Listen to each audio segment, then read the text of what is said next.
ஃப்ரெண்ட்வுட்ஸ் நேயர்களுக்கு வணக்கம். பெரும் எதிர்பார்ப்புக்கு மத்தியில் வெளியாகும் ஜனநாயகன். சம்பவம் பண்றவனு கேள்விப்பட்டிருப்ப, அதுல ரெக்கார்டு வைக்கிறவனு கேள்விப்பட்டிருக்கீங்க.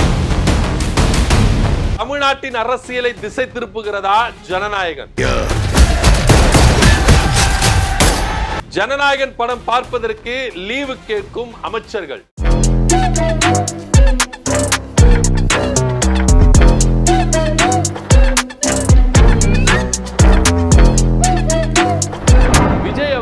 லாஸ்டா நடிச்ச படம் தான் ஜனநாயகன். இந்த படத்துக்கு பயங்கரமான ஒரு எதிர்பார்ப்புகள் இருந்தது அப்படின்றதுல எந்தவித மாற்றுக்கிறதுல. ஆனா இந்த படம் வெளியானதுல பல சர்ச்சைகள் இந்த படம் வெளியாகிறதுல பல சர்ச்சைகள்ல சிக்கிருச்சு அப்படின்னு சொல்லணும். ஏன்னா தணிக்கை குழுக்கு போனாங்க.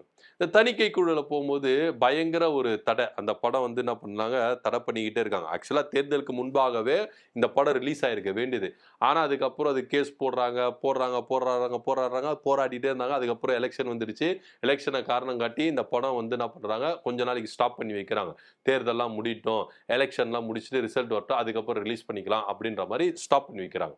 அதுக்கப்புறம் எலெக்ஷன் நடக்குது. இந்த தேர்தல்லையே இந்த பிரச்சாரம் நடந்ததுல இதுக்குள்ளாகவே இந்த படம் இன்டர்நெட்ல லீக் ஆகுது. மக்களுக்கு நல்லது பண்றேன்னு இதுக்குள்ள வராது, உன்னை காப்பாத்திக்கிட்டு ஓடி போயிடு. பக்காவா ஃபர்ஸ்ட் கிளாஸ் குவாலிட்டியோட, அதாவது நம்ம தியேட்டர்ல பார்ப்போம்ல அதே மாதிரி ரொம்ப கிளியாரிட்டியா என்ன பண்ணுதுன்னா, சோசியல் மீடியாக்கள்ல இணையதளத்துல இந்த படம் ஃபுல் படமும் என்ன பண்றாங்க, ரிலீஸ் ஆகுது. எடிட்டர் வெர்ஷன் அப்படின்னு சொல்லிட்டு ரிலீஸ் ஆகுது. அப்போ எடிட்டர் டேபிள் இருந்து தான் இந்த படம் ரிலீஸ் ஆயிருக்குது அப்படின்னு சொல்றாங்க. உடனே எடிட்டரை கைது பண்றாங்க.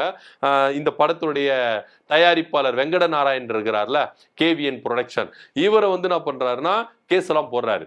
இதெல்லாம் அப்படியே போயிட்டு இருக்கும் பொழுது விஜய் என்ன பண்றாரு, இந்த படத்தை வச்சு என்ன பண்றாரு, பிரச்சாரம் மேற்கொள்றாரு. பாத்தீங்களா எங்க அண்ணனை எப்படி எல்லாம் சரிக்கிறாங்க, எங்க அண்ணன் லாஸ்ட் நடிச்ச படம், இந்த படத்தை கூட இது மாதிரி இது பண்ண மாட்டாங்கிறாங்களே, இதுல ஏதோ திமுக சதி இருக்குது, அது இருக்குது, இது இருக்குதுன்னு சொல்லிட்டு ஒரு நரேட்டிவ் செட் பண்றாங்க, ஒரு சிம்பத்தி கிரியேட் பண்றாங்க. விஜய் கூட ஒரு மேடையில பேசும்போது கூட என்ன பண்ணாரு, இது மாதிரி எமோஷனலா பேசி லைட்டா கண்ணீரெல்லாம் வடிச்சாரு. ஆக்டர் இல்லையா, அதெல்லாம் அவருக்கு தெரியும். எந்த இடத்துல சிரிக்கணும், எந்த இடத்துல அழுகணும், எந்த இடத்துல சோகமா வைக்கணும், எந்த இடத்துல கோவப்படணும், இப்படின்னு ஒரு நரேட்டிவை என்ன பண்றாங்க, செட் பண்ணிக்கிட்டே இருக்கிறாங்க. இது கடைசியில பாத்தீங்கன்னா ரிசல்ட் வருது. ரிசல்ட்ல நம்ம விஜய் அண்ணா 108 இடங்களை ஜெயிக்கிறாரு. கூட்டணி இந்த திமுக கூட்டணி இருந்ததுல இவங்கெல்லாம் ஆதரவு தெரிவிச்சு முதலமைச்சர் இப்ப ஆட்சி நடத்திட்டு இருக்காரு. இப்ப படமும் நாளைக்கு ரிலீஸ் ஆக போகுது. அதுல எந்த பிரச்சனை இல்லை, எதிர்பார்த்த மாதிரி இந்த படம் ரிலீஸ் ஆகுது. இப்ப என்னன்னா இதுல பயங்கரமான குளறுபடி நடக்குது. ஒரு மாவட்டத்துல 200 ரூபாய் டிக்கெட் வாங்கி 1000 ரூபாய்க்கு வித்துட்டு இருக்கிறாங்க. ஸோ அது ஆக்சுவலாக விஜய் அவர்கள் படம் ரிலீஸ் ஆகும்போது என்னென்ன குளறுபடி நடக்கணுமோ, என்னென்ன முறைகள் நடக்குமோ அதெல்லாம் ஒரு பக்கம் நடந்துட்டு தான் இருக்குது. ஆனால் முதலமைச்சர் யாரு, நம்ம திரு ஜோசப் விஜய் அவர்கள் தான். என்னென்ன குளறுபடி நடக்கணுமோ அது ஒரு பக்கம் நடந்துன்னு, என்னென்ன விஷயம் நடக்கணுமோ அதெல்லாம் ஒரு படம் நடந்து. இந்த படத்துக்கு டிக்கெட்டை நியாயமான விலை கொடுக்குறாங்களா அப்படின்னா கிடையவே கிடையாது. அதெல்லாம் ஒரு பக்கம் இருக்கட்டும். இப்போ இந்த படத்தினால தமிழ்நாட்டு அரசியல் திசை திருப்பப்படுது அப்படின்ற ஒரு விஷயம் பார்க்கப்படுது. டெல்லி ஜந்தர் மந்தர்ல எவ்வளவு பெரிய போராட்டம் சிஜேபி நடத்திட்டு இருக்கு. ஆனா இங்க அதை பத்தி துளி கூட கவலை இல்லைங்க தாவேகாவினருக்கு. ஏன்னா அவங்களுடைய போக்கஸ் எல்லாமே நாளைக்கு படம் ரிலீஸ் ஆக போகுது. எந்த தியேட்டர்ல எவ்வளவு பேனர் வைக்கலாம், எந்த பேனருக்கு பாலாபிஷேகம் பண்ணலாம், எந்த பேனர் எத்தனை ஹைட் வைக்கலாம், எத்தனை உயரத்துக்கு வைக்கலாம், இப்படின்ற ஒரு டிஸ்கஷன் தான் தாவேக்காக்குள்ள போயின்னு இருக்கு அப்படின்னு பார்க்கணும். இதுல ஒரு அமைச்சர் இருக்கிறாரு, டாஸ்மாக் துறை அமைச்சர் விக்னேஷ். அவர் என்ன பண்றாருன்னா, நான் லீவு கேட்டேன் இந்த படத்தை பார்த்துக்கிறதுக்கு. ஏன்னா நீங்க லாஸ்டா நடிச்ச படம், இதுக்கப்புறம் இந்த வைபெல்லாம் நாங்க எப்போ அனுபவிக்க போறோம், எப்போ பார்க்க போறோம், அதனால நான் முதலமைச்சர் கிட்ட போய் லீவு கேட்டேன் இந்த படத்தை பார்க்கறதுக்கு, என்ஜாய் பண்றதுக்கு. ஒரு அமைச்சரா இல்லாம ஒரு ரசிகனா லாஸ்டா நான் பார்த்துக்கிறேன்னா, உங்க படத்தை எப்பனா நான் பார்க்க போறேன், அமைச்சரா இல்லாம ரசிகனா பார்த்து என்ஜாய் பண்றதுக்கு, வைப் பண்றதுக்கு எனக்கு ஒரு லீவு கொடுங்கண்ணா, ஒரு சான்ஸ் கொடுங்கண்ணா அப்படின்னு போயிட்டு முதலமைச்சர் கிட்ட நான் லீவு கேட்டு வந்தேன் அப்படின்னு சொல்லிட்டு ஒரு அமைச்சர் சொல்றாரு. புசி ஆனந்த் ஐயா இருக்கிறார்ல, பொதுச் செயலாளர், நீர்வளத்துறை அமைச்சர், அதாவது சட்டமன்றத்துல முதன்மை அமைச்சர், அவர் என்ன பண்றாரு, இந்த படத்தை இது வரைக்கும் யாருமே இப்படி கொண்டாடி இருக்க கூடாது. விஜய் நடிச்ச படங்கள்லயே இந்த படத்தை கொண்டாடுனது யாரும் கிடையாது, ரெக்கார்ட் பிரேக் பண்ணையா, எல்லாரும் கொண்டாடுங்கயா அப்படின்ற ரேஞ்சுக்கு அனௌன்ஸ்மெண்ட் கொடுக்குறாரு. என்னையா பண்ணி வச்சிருக்கீங்க தமிழ்நாட்டை அப்படின்ற மாதிரி தான் நம்ம வந்து என்ன பண்றது கேட்க வேண்டிய ஒரு இடத்துல இருக்கும். சோ இவங்களுக்கு நாட்டில் நடக்கிற நாட்டு நடப்பு ரொம்ப முக்கியமா, ஜனநாயகன் படம் ரொம்ப முக்கியமா அப்படின்னா எங்களுக்கு ஜனநாயகம் படம் தான் முக்கியம். நீங்க மாணவர்கள் போராட்டம் நடத்துங்க, நடத்தாம போங்க. நீட்டை வந்து ரத்து பண்ணுங்க, ரத்து பண்ணாம போங்க. மக்கள் இங்க கஷ்டத்தை அனுபவிக்காம போங்க. மின்வெட்டுனால மக்கள் டெய்லி கொடுமைப்படுங்க, படாம போங்க. எங்களுக்கு ஜனநாயகன் படம் கொண்டாட்டம் பண்ணி ஆகணும் அப்படின்ற ரேஞ்சுக்கு தான் இன்னைக்கு தாவேகா ஜனநாயகன் படம் கொண்டாட்டத்துல ரொம்ப ஆஹா ஓஹோன்னு இருக்கிறாங்க. நாட்டு மக்களுக்கு என்னையா பிரச்சனை? மக்கள் மின்வெட்டுல டெய்லி கஷ்டப்படுறாங்க. கரண்ட் பில் அதிகமா வந்துருச்சுன்னு சொல்லிட்டு நிறைய பேர் என்ன பண்றாங்க, இங்க கலங்கிட்டு இருக்கிறாங்க. இதுக்கெல்லாம் ஒரு சொல்யூஷன் கொடுக்காம மாணவர்கள் டெல்லியில் அடிக்கப்படுறாங்க. அதை எதிர்த்து இங்க போராட்டம் பண்ணா இங்க இருக்கிற மாணவர்கள் கைது செய்யப்படுறாங்க. இதுக்கெல்லாம் குரல் கொடுக்காம இந்த பிரச்சனை உங்களுக்கு தலையில ஏத்துக்காம ஜனநாயகன் படம் எப்படி ரிலீஸ் பண்ணலாம், எந்த தியேட்டர்ல எப்படி கட் அவுட் வைக்கலாம், எத்தனை லிட்டர் பால் அபிஷேகம் பண்ணலாம், இத வந்து செயல்படுத்துறதுதான் இந்த அரசுடைய பிரதானமான நோக்கமா இருக்கா? தமிழ்நாட்டு அரசியலை திசை திருப்புறதா இந்த ஜனநாயகன் படம் அப்படின்னு கூட நம்மளால கேள்வி கேட்க முடியுது. ஏன்னா அந்த அளவுக்கு இந்த ஜனநாயகன் படம் இந்த அளவுக்கு பூதாகரமா வெடிச்சிருக்குது அப்படின்றதான் இங்க பார்க்கணும். இன்னும் சொல்ல போனா இந்த அரசு இப்போ அமர்ந்திருக்குல, இவங்களுடைய பிரதான நோக்கம் என்ன? நீட்டு விலக்கு, மாணவருடைய எதிர்காலம், இதெல்லாம் சொன்னாங்கல்ல. இப்ப எவ்வளவு ஒரு அருமையான வாய்ப்பு, எவ்வளவு அருமையான ஒரு விஷயம். இதை நீங்க பயன்படுத்தி கொண்டு இந்த நீட்டை விலக்கியிருக்க வேண்டாமா? ஏன் விலக்கல? இந்த நீட்டுக்கு நீங்க ஆதரவா குரல் கொடுத்திருக்க வேண்டாமா? ஏன் குரல் கொடுக்கல?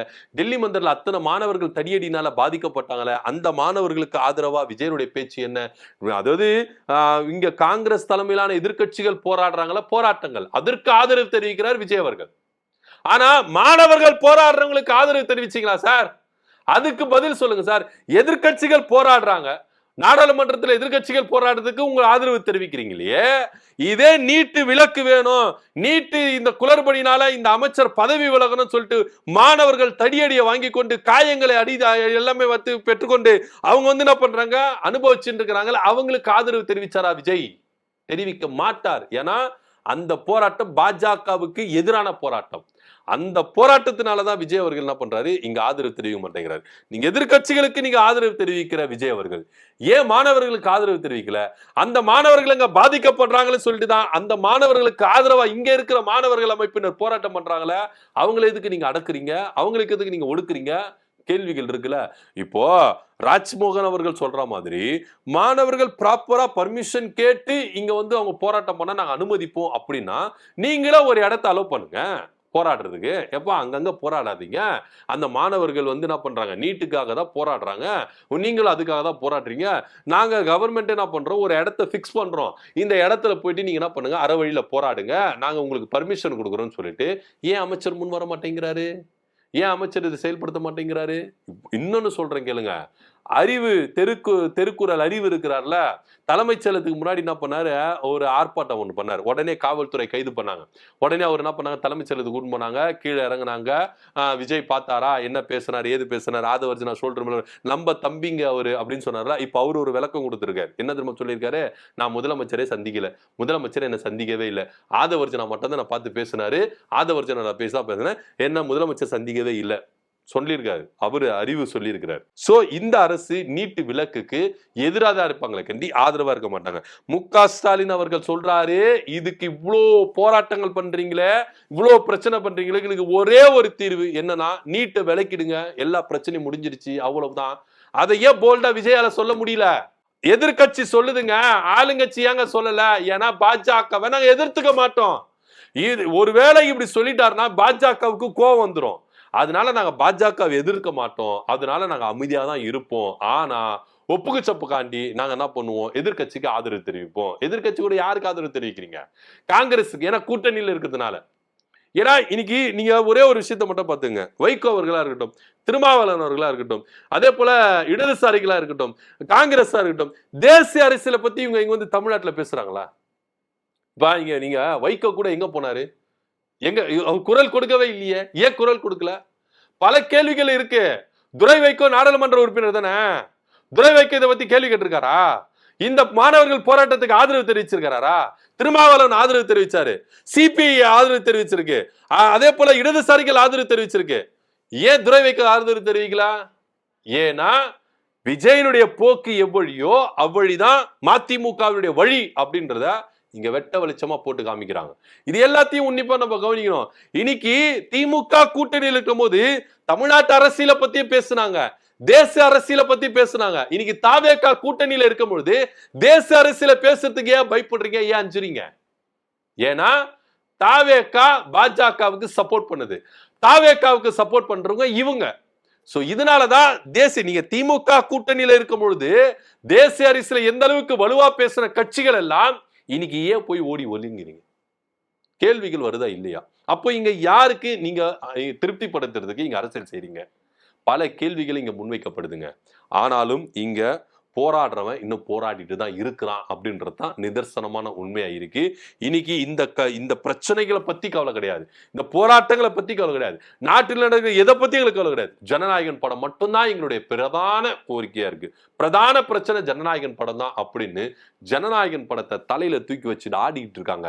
நாளைக்கே எதனா ஒரு பெரிய பிரச்சனைனா கூட ஜனநாயகன் படம் தான் எங்களுக்கு ரொம்ப முக்கியம் சொல்லிட்டு இந்த அரசு, இந்த அமைச்சர்கள் எல்லாம் போவாங்களே கண்டி மக்களுக்காக நிப்பாங்களா நிக்க மாட்டாங்களா அப்படின்ற ஒரு கேள்வி இருக்கு. ஏன்னா ஒரு 2 அமைச்சர்கள் இந்த ஜனநாயகன் படத்துக்கு எவ்வளவு முக்கியத்துவம் கொடுக்குறாங்க அப்படின்றதையும் இங்க நம்ம பார்க்க வேண்டிய ஒரு இடத்துல தான் இருக்கும். இதை பத்தியோட கருத்து அப்படி கமெண்ட் பண்ணுங்க. நன்றி, வணக்கம்.